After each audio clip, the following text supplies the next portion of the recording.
और ये काफी इंपॉर्टेंट पॉइंट है एनवीडिया के एंगल से। एनवीडिया जो इनका पार्टनर है, इनका कोलैबोरेशन हुआ है, इन्होंने भी 28 तारीख को ही ये एनएससी को इन्फॉर्म किया था, जिसके अंदर इनका कोलैबोरेशन हुआ एनवीडिया के साथ, जो कि पोटेंशियल आर्टिफिशियल इंटेलिजेंस और हाई परफॉर्मेंस कंप्यूटिंग के लिए हुआ है।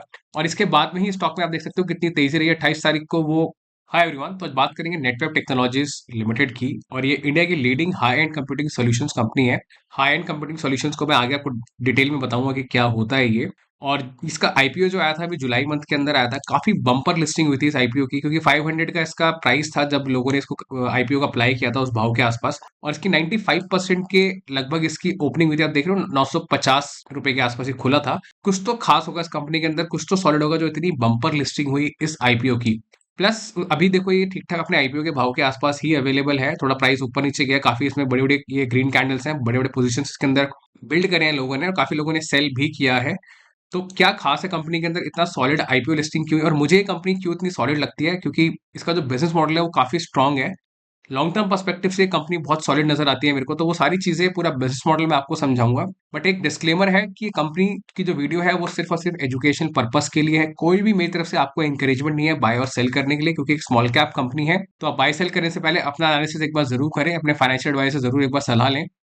तो वीडियो को शुरू करते हैं और क्विकली कंपनी का बिजनेस मॉडल जान लेते हैं, कंपनी एक्चुअली में करती क्या है। तो नेटवर्क टेक्नोलॉजी से बताया आपको, हाई एंड कंप्यूटिंग सॉल्यूशंस है। बहुत ही सिंपल टर्म्स में अगर आप कंप्यूटिंग सॉल्यूशंस का मतलब समझोगे तो मैं बताता हूँ आपको। फॉर एग्जाम्पल, आप गूगल पे जब भी कुछ लिखते हो तो गूगल आपको कुछ ना कुछ रिस्पॉन्स करता है उसके बारे में। आपने कोई क्वेश्चन लिखा, वो आपको आंसर भेजता है। तो गूगल आपको इतनी क्विकली आंसर इसीलिए भेज पाता है क्योंकि जो बैकएंड में जो सिस्टम उसने लगा रखा है ना, वो बहुत ही सॉलिड है, बहुत ही हाई परफॉर्मिंग है वो। तो उसी तरीके के सॉल्यूशंस ये कंपनी बनाती है। और ऑफकोर्स उसके अंदर हार्डवेयर सॉफ्टवेयर दोनों तरीके की चीजें लगती हैं, क्योंकि नेटवर्किंग होती है, प्रॉपर प्रॉपर सर्वर्स लगते हैं जिनकी प्रोसेसिंग स्पीड काफी ज्यादा फास्ट होती है। आप 5G नेटवर्क यूज करते हो, 5G नेटवर्क जो आप फोन में यूज करते हो इतनी क्विकली कैसे करके काम कर पाता है, क्योंकि जो बैकएंड के अंदर जो हार्डवेयर लगा है 5G के अंदर वो बहुत फास्ट है। तो ये कंपनी उसी तरीके के सॉल्यूशंस बनाती है। ये पूरा एक स्नैपशॉट है इनकी ऑफरिंग का, आप देख सकते हो। हाई परफॉर्मेंस कंप्यूटिंग सॉल्यूशंस बनाते हैं ये लोग, आर्टिफिशियल इंटेलिजेंस के सिस्टम बनाते हैं। तो आर्टिफिशियल इंटेलिजेंस का मतलब आपको पता ही है, जैसे आप चैट जीपीटी पे जाके कुछ सर्च करते हो तो ऑफकोर्स किस तरीके से वो रीड करता है, किस तरीके से मशीन लर्निंग में काम होता है, एप्लीकेशंस कैसे करती है, तो बैकएंड पे कैसे पूरा सोल्यूशन बनता है वो ये कंपनी बनाती है। डेटा सेंटर्स है इनके, हार्डवेयर वगैरह में काम होता है। ठीक है, सॉफ्टवेयर और हाई कंप्यूटिंग ऑफरिंग्स इनकी हैगी। प्राइवेट क्लाउड ये लोग बनाते हैं। Private cloud basically for example banks होते हैं, जो बीएफएसएस जो पूरा हैगा, बैंकिंग एंड फाइनेंशियल सर्विसेज, उनको प्राइवेट क्लाउड की जरूरत पड़ती है ताकि उनका डेटा जो है काफी साइबर सिक्योरिटी के एंगल से बहुत स्ट्रांग रहे, किसी भी तरीके की हैकिंग ना हो सके। कॉर्पोरेट कंपनीज को चाहिए होता है, तो वो ये कंपनी सोल्यूशन प्रोवाइड करती है। और high performance storages, high performance storages मतलब डेटा अगर कहीं पे बहुत बड़ा हैवी डेटा अगर रखा हुआ है, बहुत लार्ज क्वांटिटी का डेटा है वो, तो ऑफ कोर्स वो डेटा क्विकली प्रोसेस हो सके, जल्दी जल्दी कोई इसको यूज कर पाए, उसके लिए सिस्टम बनाती है कंपनी। ठीक है, तो आपको थोड़ा बेसिक आइडिया लग गया होगा। ये कंपनी जो है स्टार्ट हुई थी 1999 में। इनकी मैन्युफैक्चरिंग फैसिलिटी जो है फरीदाबाद हरियाणा में है। 16 इनके ऑफिसेज हैंगे। ठीक है, गवर्नमेंट के साथ में जो गवर्नमेंट मेक इन इंडिया की जो पूरी पॉलिसी लेकर के आई है, प्रोडक्शन लिंक्ड इंसेंटिव स्कीम है, ये उससे कंप्लायंट है, क्योंकि टेलीकॉम नेटवर्किंग और आईटी हार्डवेयर जितना भी ये बनाते हैं, गवर्नमेंट कुछ ना कुछ पीएलआई इनको देता है। इनके जो क्लाइंट्स हैं वो काफी बड़े बड़े प्लेयर्स हैं। इंटेल काफी बड़ा प्लेयर है अमेरिका के अंदर। एएमडी जो चिप्स बनाता है, एनवीडिया चिप्स बनाता है, बाकी आईटी सॉल्यूशंस बनाता है। सैमसंग दुनिया जानती है। तो ये कुछ बड़े प्लेयर्स हैं जिनके साथ में कोलैबोरेटिवली काम करते हैं, लाइसेंस लेके उनके प्रोडक्ट को इंडिया के अंदर बनाते हैं। अपने होम ग्रोन सॉल्यूशंस भी बनाते हैं, जो जो सॉल्यूशन ऑफकोर्स इंटेल एएमडी वगैरह का है वो तो बनाती है, साथ साथ अपने खुद के भी ये लोग नए नए सॉल्यूशंस बनाते रहते हैं। और एंड टू एंड पूरा सॉल्यूशन सूट प्रोवाइड करते हैं अपने कस्टमर्स को, जैसे कि डिजाइन करते हैं उनके लिए, कोई भी उनको प्रॉब्लम है उसके लिए उनको सॉल्यूशन चाहिए, इंप्लीमेंट करके देते हैं, इंटीग्रेट करके देते हैं। उनका एग्जिस्टिंग जो इंफ्रास्ट्रक्चर है उसके साथ इंटीग्रेशन प्रॉपर करके देते हैं ताकि वो लोग यूज कर पाए, कोई प्रॉब्लम ना है उसके अंदर। तो नेट नेट काफी फ्यूचर ड्रिवन कंपनी है, आर्टिफिशियल इंटेलिजेंस से रिलेटेड काम करती है। ऐसी हवा में एआई की बात नहीं करते ये लोग। ये जेन्युइनली उसके लिए GPU based artificial intelligence system, enterprise work station और वो सारी चीजें करते हैं। एनवीडिया, इंटेल, ये सब बड़े बड़े प्लेयर इनके जो पार्टनर्स हैं। ठीक है, तो बिजनेस मॉडल बहुत स्ट्रांग है कंपनी का। फ्यूचर के एंगल से काफी मुझे स्कोप नजर आता है इस चीज का। बात करें कि इनके टेलविंड्स क्या है, तो टेलविंड्स के एंगल से देखो, आपको पता ही है कि देखो डिमांड तो ऑफ कोर्स है। ये कंपनी की कॉन्फ्रेंस कॉल है और इसके अंदर कुछ इंपॉर्टेंट पॉइंट्स हैं, मैं आपको वो बताता हूँ, क्योंकि आगे जाकर के बिजनेस चलेगा क्यों। चलेगा बिजनेस तभी जब आपको कंपनी की पाइपलाइन का आइडिया होगा कि भाई अभी आपको कितने ऑर्डर्स मिल रहे हैं। अगर आपको अभी ऑर्डर मिल रहे हैं या फ्यूचर में आपको ऑर्डर मिलेंगे तो क्या नंबर चल रहा है उस समय। तो कंपनी ने बताया कि जो इनकी बिजनेस पाइपलाइन है लगभग 3,000 करोड़ से ज्यादा की है। मतलब ये मिलियंस में दिया हूं, मैं आपको करोड़ में बता रहा हूँ। तो लगभग 3100 करोड़ की ये पाइपलाइन है, जिसके अंदर से जो इनकी L1 बिड्स मतलब जो लगभग अब ऑलमोस्ट कमर्शियल साइन होने वाले हैं, वो 349 करोड़ के आसपास है। करंट ऑर्डर बुक जो है वो 217 करोड़ की कंपनी के हाथ में ऑलरेडी है। तो आप देख सकते हो ऑर्डर बुक कम है, जबकि जो L1 बिड्स है वो बहुत ज्यादा है। मतलब अब जो आने वाले ऑर्डर्स कंपनी के जो साइन होंगे वो काफी बड़ा एक नंबर होगा। प्लस जो पाइपलाइन चल रही है उसके अंदर काफी ज्यादा क्वेरीज वगैरह होंगी, हो सकता है कुछ ऑर्डर्स और भी इनको मिल जाए आने वाले टाइम के अंदर। तो नेट नेट जो बिजनेस है वो काफी ज्यादा डिमांडिंग है, हाई ग्रोथ डिमांडिंग बिजनेस है। एक और जो चीज कंपनी ने बताई है कि इनको ट्रांसफॉर्मेटिव लाइसेंस अग्रीमेंट हुआ है इनका किसके साथ में, इंडस्ट्री लीडर इंटेल के साथ में। तो जो ट्रांसफॉर्मेटिव लाइसेंस है उसका क्लियर मीनिंग यहाँ पे ये आता है कि इंटेल का कोई ना कोई एक ऐसा प्रोडक्ट होगा जो इंटेल ने इनको लाइसेंस दे दिया होगा, जो अब ये इंडिया के अंदर बनाएंगे और यहाँ से सप्लाई करेंगे। ठीक है, तो ऑफकोर्स इंटेल को कोई ना कोई कमीशन जाएगी, या जो भी इनका अग्रीमेंट में प्राइसिंग मॉडल साइन किया होगा उन्होंने उसके बेसिस पे होगा। बट नेट नेट ये अग्रीमेंट इनको मिल गया है लाइसेंस का। मैनेजमेंट ने बताया कि ये लोग इंट्रोड्यूस कर रहे हैं low power RASC based ARM architecture, जो कि हाई एंड कंप्यूटिंग के अंदर यूज होगा। तो बेसिकली नेट नेट देखो, जो डेटा सेंटर्स और हाई एंड सर्वर्स हैं उनकी परफॉर्मेंस को एनहांस करने के लिए इन्होंने ये प्रोडक्ट बनाया है। और इंडिया के अंदर काफी ज्यादा डिमांड है अकॉर्डिंग टू द मैनेजमेंट, इसकी बिग टिकट साइजेस जो एंटरप्राइजेस हैं उनको जरूरत पड़ती है। तो ये एक बड़ा प्लस है यहाँ पे जो उन्होंने एक नया प्रोडक्ट लॉन्च किया है अपना। और यहाँ पे काफी इंपॉर्टेंट पॉइंट जो मैनेजमेंट ने बताया है वो ये है कि थर्ड पार्टी एंटिटीज से इनको काफी ज्यादा प्रोडक्ट जो है वो इंपोर्ट करने पड़ते हैं या फिर उनसे खरीदने पड़ते हैं। तो वो इनको ना खरीदना पड़े, अपने प्रोडक्ट ऑफरिंग को ये खुद ही इंक्रीज कर पाए, उसके लिए ये न्यू जनरेशन लेटेस्ट आर्किटेक्चर वगैरह लगा पाए। इन्होंने खुद की एसएमटी लाइन लगाई है, मतलब ये खुद मैन्युफैक्चर करेंगे अपने प्रोडक्ट को अब, ताकि इनकी डिपेंडेंसी कम हो सके। ऑफकोर्स जब डिपेंडेंसी कम होगी तो कॉस्ट में कहीं ना कहीं मार्जिन इंप्रूव होंगे उस बेनिफिट से। प्लस आपका प्रोडक्ट पोर्टफोलियो आप इजीली अपने हिसाब से बढ़ा पाओगे। तो वो SMT line end of financial year तक स्टार्ट हो जाएगी और उसकी प्रोडक्शन भी चालू हो जाएगी। और यहाँ पे देखो मैनेजमेंट ओआरएन की बात करता है। ओआरएन मतलब बेसिकली अलायंस होता है जो कि नेटवर्क इंडस्ट्री के अंदर होता है, टेलीकॉम इंडस्ट्री के अंदर। तो उससे बेनिफिट ये होगा कि जो सीयू डीयू आरयू ये कुछ टेक्निकल प्रोडक्ट्स हैंगे जो कंपनी ऑफर करेगी लार्ज बिजनेसेस को, मतलब पहले नहीं कर सकते थे, लेकिन जब से ओआरएन ओपन हुआ है तब से ये लोग कर पाएंगे। तो ये कंपनी मैन्युफैक्चर करेगी ये सभी प्रोडक्ट्स।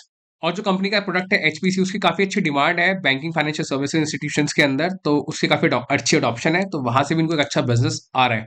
तो नेट नेट ये सभी चीजें जो है इनकी करंट के अंदर है। ऑफकोर्स कंपनी और भी काफी सारी चीजें कर रही है। ठीक है, तो इनकी पाइपलाइन जो है काफी रोबस्ट है, काफी डिमांड इनकी प्रोडक्ट की अच्छी है। कंपनी ने वो सारी चीजें यहाँ बता रखी है। इन्होंने एक अभी लार्ज ऑर्डर लिया है इसरो के साथ, ये काफी बड़ा एक ऑर्डर हैगा, इसरो से ऑर्डर मिलना भी एक बड़ी बात है टेक्नोलॉजी के एंगल से। सबसे इंपॉर्टेंट क्वेश्चन जो हर मैनेजमेंट से पूछा जाता है वो ये है कि आने वाले टाइम के अंदर 3 से 4 साल 5 साल के अंदर कंपनी क्या एक्सपेक्टेशन कर रही है अपनी बिजनेस ग्रोथ की। तो मैनेजमेंट बोलता है कि 30 to 40% की सीएजीआर ग्रोथ हम अपने रेवेन्यू के अंदर करेंगे। तो 30-40% काफी सॉलिड ग्रोथ है किसी भी बिजनेस में, और वो भी मैनेजमेंट खुद कह रहे हैं कि 2 से 3 साल। तो ये काफी स्ट्रॉन्ग पॉइंट है जो आपको नोट करना चाहिए। प्लस जो इनके मार्जिन है उसके बारे में भी उन्होंने बताया कि वो मार्जिन बेसिकली इनके अभी जितने हैं उतने के आसपास रहेंगे, थोड़ी सी इंप्रूवमेंट उसके अंदर आगे देखने को मिल सकती है। प्रोडक्शन वगैरह बढ़ जाएगी जब ये खुद की एसएमटी लाइन शुरू कर देंगे, थर्ड पार्टी की जो कमीशन होती है वो हट जाएगी, जो मार्जिन वो लोग लेते थे इनसे, उससे एक बेनिफिट मिलेगा। ऑफकोर्स फिर ऑपरेटिंग लेवरेज का बेनिफिट मिल जाता है। और ये काफी इंपॉर्टेंट पॉइंट है एनवीडिया के एंगल से। एनवीडिया जो इनका पार्टनर है, इनका कोलैबोरेशन हुआ है, इन्होंने भी 28 तारीख को ही ये एनएससी को इन्फॉर्म किया था, जिसके अंदर इनका कोलैबोरेशन हुआ एनवीडिया के साथ, जो कि पोटेंशियल आर्टिफिशियल इंटेलिजेंस और हाई परफॉर्मेंस कंप्यूटिंग के लिए हुआ है। और इसके बाद में ही स्टॉक में आप देख सकते हो कितनी तेजी रही है। 28 तारीख को वो न्यूज आई है मार्केट के अंदर, और एकदम जैसे ही वो खुली है तो यहाँ पे स्टॉक देखो आप कितनी तेजी से 8% की ग्रोथ इसने दिखाई, और स्टॉक ऊपर की तरफ निकल गया। तो नेट नेट काफी सारे ग्रोथ एवेन्यूज है कंपनी के पास, बड़े बड़े प्लेयर्स के साथ इनके ऑलरेडी कोलैबोरेशंस हैं, कॉन्ट्रैक्ट्स हैं, लाइसेंसिंग अग्रीमेंट्स हैं, पाइपलाइन काफी स्ट्रांग है कंपनी की, ऑर्डर बुक काफी स्ट्रांग है, 40% की ग्रोथ कंपनी बता रही है, मार्जिन ठीक ठाक है कंपनी के। तो उस एंगल से आप देख सकते हो कि ऑफकोर्स स्टॉक तो चलना ही है। क्विकली मैं आपको इसके फाइनेंशियल्स भी दिखा देता हूँ अगर आपको नहीं दिखे तो। ये एक स्मॉल कैप कंपनी है, 5000 करोड़ की मार्केट कैप है, 107 का इसका पीई है, काफी महंगा पीई है। और हाई ग्रोथ कंपनीज का पीई देखो काफी ज्यादा होता ही है, वो इसीलिए क्योंकि मार्केट ऐसी कंपनीज को बड़ी जल्दी अपने पोर्टफोलियो के अंदर ऐड करता है, तो इसीलिए पीई ज्यादा है। मुझे लगता है आपको पीई को देखना नहीं चाहिए, क्योंकि अगर आप लॉन्ग टर्म पर्सपेक्टिव से किसी स्टॉक को ढूंढ रहे हो 3 साल 5 साल के लिए, तो ये पीई जो है ऑटोमेटिकली जब अर्निंग पर शेयर कंपनी का बढ़ेगा तो कहीं ना कहीं एडजस्टमेंट्स होगी उसकी। अगर आपको ईपीएस ग्रोथ भी मिलेगी तो भी ये स्टॉक अच्छी परफॉर्मेंस देगा। आरओसी 64%, आरओई 68%, काफी हेल्दी है। डेट टू इक्विटी 0.03, कोई डेट नहीं है कंपनी के ऊपर, ऑलमोस्ट डेट फ्री कंपनी है। प्लेज परसेंटेज 0, मैनेजमेंट ने कोई भी शेयर गिरवी नहीं रखा हुआ। क्वार्टरली रिजल्ट काफी सॉलिड है, आप देख सकते हो 97% की ग्रोथ यहाँ पे करी है ईयर ऑन ईयर सेल्स के अंदर, 13% के मार्जिन है। मैनेजमेंट इन मार्जिन को लगभग 15% तक की बात करता है। ठीक है, नेट प्रॉफिट 15 करोड़ का है पिछले जून, और अगर आप बाकी सालों से देखोगे तो बहुत हेल्दी नेट प्रॉफिट कंपनी ने किया है। बैलेंस शीट की बात करें तो 361 करोड़ के काफी हेल्दी रिजर्व्स हैं, बोरोइंग 13 करोड़, रिजर्व्स के आगे कुछ भी नहीं है, तो मतलब almost debt free company. CWIP 3 crore जो इन्होंने अभी अपनी SMT लाइन लगाई है, 3 करोड़ उसी में खर्च किया होगा। बैलेंस शीट काफी हेल्दी है। इन्वेस्टर्स पोर्टफोलियो देखोगे तो ये सबसे सॉलिड है। 75% का स्टेक जो है प्रोमोटर्स के पास है, ठीक है। तो ये सभी प्रोमोटर्स हैं इस कंपनी के, पूरी फैमिली के नाम है कुछ कुछ इसके अंदर। FII के पास 10% की होल्डिंग है, DI के पास 7.46% की होल्डिंग है, पब्लिक के पास सिर्फ 6.77% की होल्डिंग है। तो पब्लिक के पास बहुत कम स्टेक है, ऑलमोस्ट 93% स्टेक जो है वो स्ट्रॉन्ग हैंड्स के पास है। तो net net share holding pattern बताता है कि कितनी स्ट्रॉन्ग कन्विक्शन है FII और DIs की इस कंपनी के अंदर। चार्ट की बात करेंगे तो देखो, किसी को पोजीशन अगर बिल्ड करनी है तो मेरे अकॉर्डिंगली आप किसी भी भाव पे कर सकते हो। देखो एनकरेजमेंट कोई नहीं है, अगर आपको पूरी कहानी जितनी हमने अभी करी है, artificial intelligence, computing, Intel, AMD, ये सब अगर आपको समझ में आता है तो आप किसी भी भाव में लेकर के 3 साल 5 साल का होल्ड अगर रख सकते हो तो बिल्कुल करो। क्योंकि आप यहाँ खरीदोगे, हो सकता है स्टॉक थोड़ा करेक्शन दे करके वापस यहाँ आ जाए, यहाँ आ जाए और नीचे आ जाए, मार्केट में कोई अगर सेंटीमेंट नेगेटिव हुए तो। लेकिन अगर आपका व्यू लंबा है, आप लॉन्ग टर्म तक स्टॉक को होल्ड कर सकते हो, तो डेफिनेटली आप किसी भी भाव पे ले लो, लेकिन होल्ड जरूर करना, पैनिक नहीं करना किसी भी लेवल पे। जिसने IPO में खरीदा है उसको बेचना नहीं चाहिए मेरे अकॉर्डिंगली, आप रखो इसको लॉन्ग टर्म के लिए। अच्छी कंपनी है, 30-40% मैनेजमेंट खुद कह रहा है ग्रो करेगा, तो डेफिनेटली स्टॉक ऊपर की तरफ जाता हुआ दिखेगा आपको, आज नहीं तो कल। थोड़ा सा वेट करने वाली बात है। नेट नेट कंपनी सॉलिड है।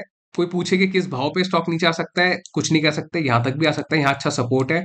और किसी को अगर ये क्वेश्चन है कि कहाँ खरीदे, तो मेरे को लगता है किसी भी भाव पे खरीद लो। थोड़ा सा भी अगर नीचे की तरफ अगर मिल जाए, 800 के लेवल तक अगर लकीली आ जाए, तो बड़ा पोजीशन भी आप बना सकते हो, लेकिन लॉन्ग टर्म पर्सपेक्टिव्स के हिसाब से। शॉर्ट टर्म के लिए मत एंटर होना, क्योंकि देखो IPO का जो भी भाव होता है ना, मार्केट थोड़ा टाइम लेता है उसको एडजस्ट करने में। तो हो सकता है मार्केट और नीचे लाए, फिर थोड़ी एडजस्टमेंट करे, फिर इसको ऊपर लेकर के जाए। ऑपरेटर काफी गेम करता है, तो आप पैनिक के अंदर ऐसा ना हो कि स्टॉप लॉस लगा के बाहर हो जाओ स्टॉक में से, ठीक है। तो आपको वीडियो में अगर वैल्यूबल इन्फॉर्मेशन मिली तो प्लीज वीडियो को लाइक जरूर करें। आपको बिजनेस मॉडल समझ आया, आपको बिजनेस के बारे में अगर नॉलेज है इस कंपनी के, तो कमेंट करके जरूर बताना आपको क्या लगता है इस कंपनी के फ्यूचर के बारे में। आप मेरे काम को अप्रिशिएट करना चाहते हो तो प्लीज वीडियो को लाइक जरूर करें, और चैनल पर नए चैनल को सब्सक्राइब करें। मेरे चैनल पर आपको और भी वीडियो, आप इन वीडियोस को भी चेक कर सकते हैं, सभी इंफॉर्मेटिव डिटेल्ड वीडियोस हैं, आपको अच्छे स्टॉक्स मिलेंगे यहाँ। तो इस वीडियो के लिए इतना ही, मिलते हैं अगली वीडियो में। Thank you so much.